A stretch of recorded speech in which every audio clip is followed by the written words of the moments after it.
به پرونده‌های جنایی علاقه ندارین، تا حالا پرونده جنایی نخوندین، دنبال هیجان و استرس نیستی، ازتون خواهش میکنم که این ویدیو رو نبینید.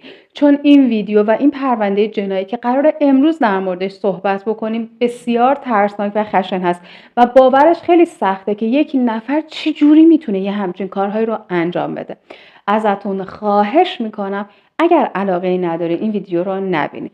سلام رفقا، من سحرم با یک پرونده جنایی در خدمتتون. امیدوارم که تا آخر ویدیو همراه من باشید.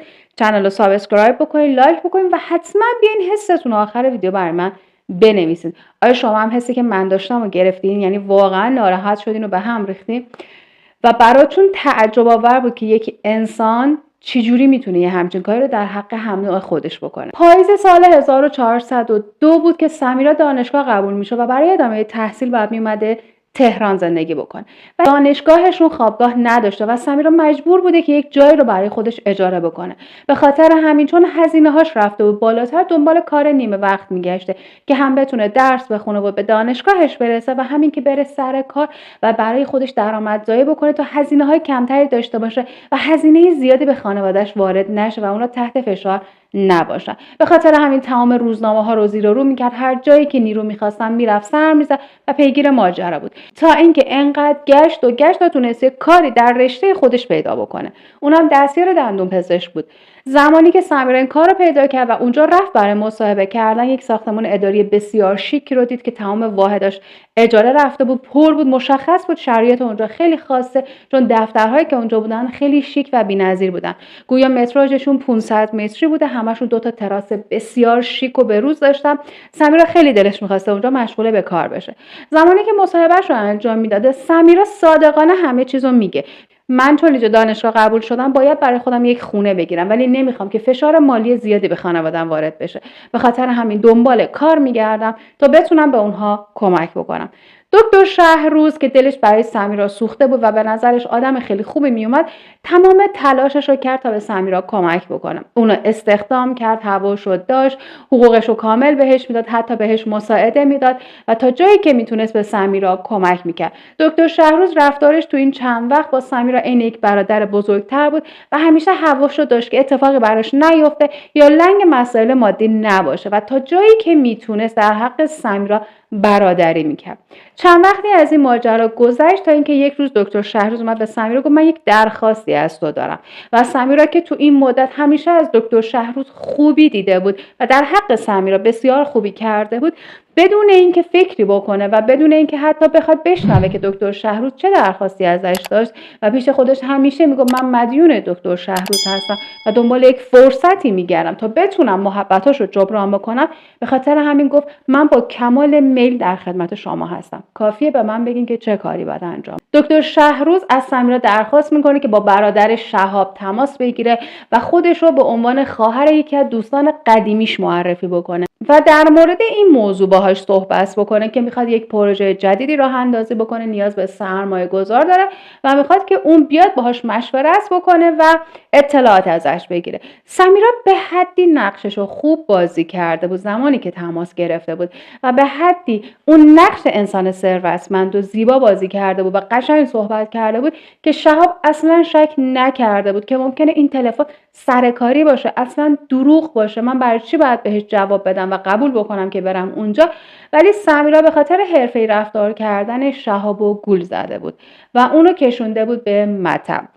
از طرفی دکتر شهروز به سمیرا گفته بود من با برادرم سر یک سری مسائل اختلاف داریم و من غرورم اجازه نمیده باهاش تماس بگیرم، به خاطر همین میخوام که تو زنگ بزنی. و سمیرا تمام تلاشش رو کرده بود که به بهترین شکل ممکن نقشش رو انجام بده.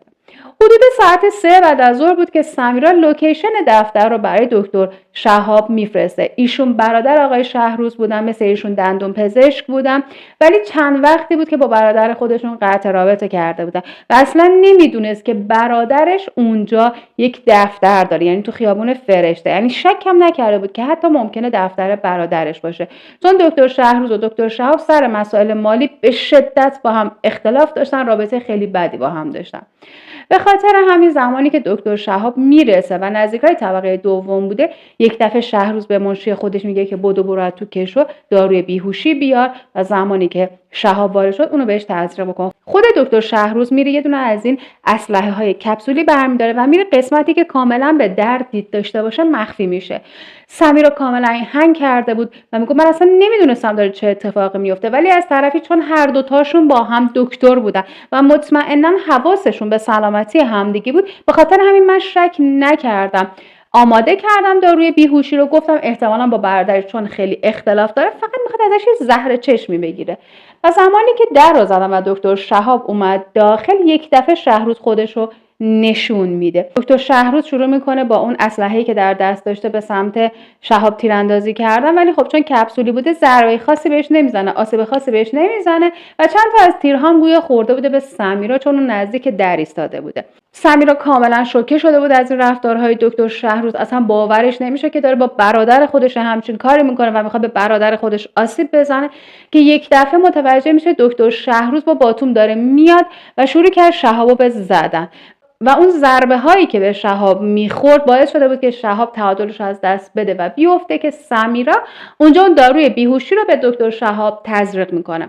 اونها شهابو میبرن میبندنش به یک ویلچری که از قبل آماده کرده بودن. گویا دکتر شهاب به شهروز بدهی داشته که حاضر نبوده بدهی خودش رو پرداخت بکنه، به خاطر همین شهروز هم این نقشه رو کشیده بوده و میخواسته برادر خودش اثر انگشت بگیره و بعد از اینکه 3 روز برادر خودش رو اونجا نگه میداشته تو شرایط خیلی بدی بوده، به سمیرا میگه خب دیگه من کارم با شهروز تموم شده، اثر انگشت‌ها رو گرفتم، کارمو انجام دادم، حالا وقتشه که شهابو بکشیم. سمیرا بسیار تعجب میکنه، باورش نمیشده، ولی میبینه که شهروز در کمال خونسردی میره چند تا پلاستیک بزرگ میاره، اونها رو میبنده به دست برادرش، دست برادرش رو با تیغ میزنه به حدی که اون پلاستیک ها پر از خون میشن و هر باری که پر میشدن اونها رو باز میکرده، میبرده داخل دستشویی خالی میکرده و دوباره پلاستیک میبسته تا شهاب بر اثر خونریزی زیاد فوت کنه، ولی نه با کثافت کاری و مطب و کثیف کردن و خونریزی، بلکه بسیار تمیز و حرفه‌ای شهاب رو میکشه و اونجا به سمیرا میگه حالا برو برای من یه دونه اره و تبر خیلی تیز بخر. سمیرا میگه من اون لحظات نمیدونستم باید چی کار بکنم، اونجا جایی نبود که من دیگه بخوام کم بیارم چون پام تو این ماجرا باز شده بود، به خاطر همین من خیلی آشفته بودم، ترسیده بودم و هر چیزی که شهروز میگفت من انجام میدادم. رفتم اره و تبر خریدم. شهروز در کمال خونسردی برادر خودش رو تکه تکه کرد داخل دستشویی و اون گوشت‌هاش رو جدا میکرد و استخوناش رو جدا میکرد و هر چیزی رو که میشد میآورد مینداخت داخل چرخ گوشت صنعتی که داخل مطبش بود. قسمت از استخوان‌های بزرگ و اون تیکه‌هایی رو که نمیشد داخل چرخ گوشت بریزیم بردیم داخل پشت بام و با نفت آتیششون زدیم و همه رو سوزوندیم. ولی برای من اینجا یه چیز خیلی عجیب غریبه. آیا اون بوی سوختن، اون بوی آتیش، اون بوی دود برای بقیه غیر قابل قبول نبوده؟ عجیب غریب نبوده؟ توجه به گفته سمیرا، از اونجایی که شهروز تو مطب خودش مهمونی میگرفته و خیلی از مواقع دوستاشو دعوت میکرده و براشون کباب درست میکرده و بوی کباب اونجا میپیچیده، گویا همسایه ها عادت داشتن و به خاطر همین اعتراضی نکرده بودن، چون اون روز اتفاق خاصی نیفتاده بوده و سرصدای مشکوکی نداشتن و هیچ رفت آمد مشکوکی هم نداشتن. ولی خب بوی کباب با بوی گوشت انسان و اون اتفاقاتی که داره میفته، حالا قسمت‌هایی از اون بدنی که نتونسته بودن چرخ بکنن که حالا نمیتونیم اسم ببریم، اونها کاملا مشخص بوده که بوی کباب نیست، بیشتر شبیه بوی کله پاچه بوده، ولی باز هم کسی شک نکرده بوده.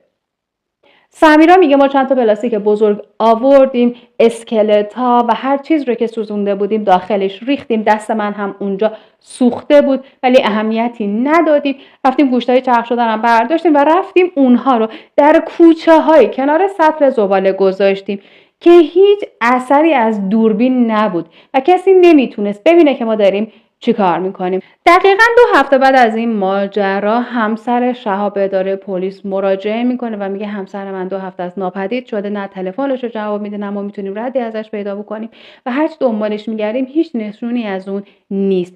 پلیس وارد عمل میشه. اولین کاری که میکنه گوشی شهاب رو چک میکنن، پیام‌هاش و سیگنال‌هاشون که کجاست، چه اتفاقی افتاده و متوجه میشن آخرین جا و لوکیشنی که شهاب رفته بوده فرشته بوده. به خاطر همین آدرس رو پیدا میکنن، میرن اونجا، میبینن یک مطب دندون پزشکی هستش و اونجا تعطیله و زمانی که دوربین ها رو چک میکنن متوجه میشن که یک سری رفت و آمدهای مشکوکی وجود داشته که یک دکتر با دستیار خودش انجام داده بوده. چندین بار رفته بودن، اومده بودن، چیزهای عجیب غریبی خریده بودن و حتی زمانی که چک میکنن متوجه میشن که این دو نفر چندین پلاستیک بزرگ زباله رو با خودشون بردن داخل پارکینگ، داخل ماشین گذاشتن و با خودشون بردن، یعنی اونجا نذاشتن. و این برای پلیس خیلی عجیب غریب بود، چون بین ساعت 8 تا 10 زمانی بود که سرایدار تمام زباله ها رو میبرده و این وظیفه سرایدار بوده نه وظیفه دکتر. و جالب اینجاست که اون پلاستیک ها خیلی بزرگ بوده، یعنی چه دلیلی داشته که یک دکتر بخواد این همه پلاستیک زباله رو در یک روز از مطبش خارج بکنه و خودش شخصا اونها رو ببره به کمک دستیارش. به خاطر همین اونها میگردن، آدرس سمیرا رو پیدا میکنن و میرن سمیرا رو بازداشت میکنن. سمیرا همون اول شروع میکنه به اعتراف کردن و میگه که من هیچ کاری نکردم و تمام تقصیرها به گردن شهروز هستش. اون نقشه رو از قبل کشیده بود و طبق نقشه خودش پیش رفت. اون حتی من رو هم به دام انداخته و باعث شده از اعتماد من سوء استفاده بکنه. اون میگه راستی الان شهروز تهران نیست، اون رفته جنوب و میخواد فرار بکنه. و زمانی که پلیس میرسه شهروز رو تو کیش دستگیر میکنه و میارنش تهران. شهروز زمانی که دستگیر میشه و میاد کلا حرفای ضد و نقیض میشه و چیزهای دیگه ای رو میگه که من اون روز اصلا نمیخواستم برادرم بکشم، من نقشه کشیده بودم که برادرم بیاد اونجا باهاش صحبت بکنم و ما بتونیم با هم آشتی بکنیم. شهاب برادر بزرگتر من بود، 3 سال از من بزرگتر بود، تازه ازدواج کرده و اومده بود تهران. اون عاشق این بود که کارهای سیاسی انجام بده، به خاطر همین خواسته بود نماینده بشه و اومده بود از من پول قرض گرفته بود. سال 1402 حدوداً 5 میلیارد از شهروز قرض گرفته بوده و شهروز اونو حمایت کرده، هر کاری که میتونسته برای برادرش انجام داده بوده، ولی خب برادرش رأی نیاورده بوده. بعد از اون اتفاق شهروز میگه که برادرم هیچ وقت نیومد در مورد بدهی خودش صحبت بکنه و هر بار همدیگر رو میدیدیم چیزی نمیگفت، تا اینکه ما فقط یک بار تلفناً در مورد بدهی شهاب صحبت کردیم. نتیجه صحبتامون این شد که با هم به اختلاف برخوردیم، دعوامون شد، به هم توهین کردیم و شهروز تصمیم گرفت که اصلا پول منو نده.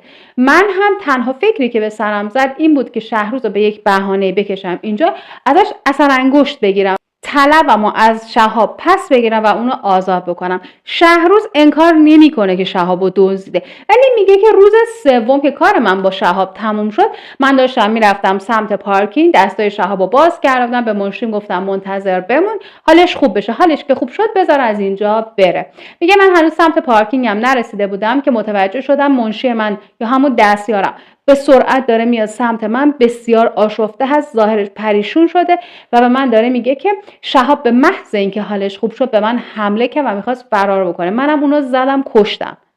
شهروز میگه من خیلی تعجب کردم، بهش گفتم تو چیکار کردی؟ تو به چه حقی زدی برادر منو کشتی؟ من فقط از تو خواستم که به برادر من کمک کنی وقتی حالش خوب شد از اونجا بره، ولی تو زدی برادر منو کشتی.